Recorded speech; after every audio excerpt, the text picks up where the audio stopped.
ఏదైతే ఉయ్యాల కాలువ, రామిరెడ్డి కెనాలు ఇటువంటివి ఉన్నాయో వాటిని యాక్చువల్ ప్రక్షాళన చేయాలి. ఎందుకంటే వాటికి రెండు పక్కల కాంక్రీట్ వాల్ కట్టి పైన స్లాబ్ వేస్తే తప్ప దోమలనే పూర్తిగా బావు. ఇలాంటి వర్షాకాలం వచ్చినప్పుడు నీళ్లు ఫ్రీగా ఫ్లో కావాలంటే ఆ కెనాల్స్ని కరెక్ట్ చేయాలి. అందుకనే దానికి 50 కోట్ల రూపాయలు ముఖ్యమంత్రి గారు యాక్చువల్గా బడ్జెట్లో శాంక్షన్ చేశారు.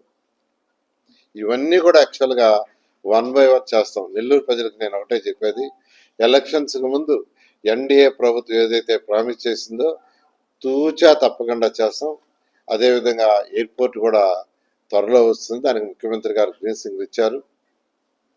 దానికి సంబంధించి ల్యాండ్ చిన్న డిస్ప్యూట్ ఉంటే దాన్ని కలెక్టర్ గారు మాట్లాడటం, ఆ ఫైలు గవర్నమెంట్కి పంపించున్నారు. త్వరలో దాన్ని క్యాబినెట్లో పెట్టి అప్రూవ్ చేస్తాం. చేస్తే నెల్లూరులో ఎయిర్పోర్ట్ వర్క్స్ కూడా త్వరలో టేకప్ అవుతాయి. అదేవిధంగా ఈ యొక్క షుగర్ ఫ్యాక్టరీ ఏదైతే ఉందో, షుగర్ ఫ్యాక్టరీ ఎంతో కాలం నుంచి పెండింగ్లో ఉంది. అక్కడ రైతు సోదరులు ఎవరైతే ఉండారో వాళ్ళకి కొన్ని సమస్యలు ఉన్నాయి. ఆ ఫ్యాక్టరీలో పనిచేసిన వాళ్ళకి కొన్ని సమస్యలు ఉన్నాయి. అవన్నీ కూడా కలెక్టర్ గారు, ప్రజాప్రతినిధులు, దాంట్లో ఎంతో అనుభవం ఉన్న నాయకులు మన జిల్లాలో ఉన్నారు. వాళ్ళతో కలిసి కలెక్టర్ గారితో డిస్కస్ చేస్తున్నారు.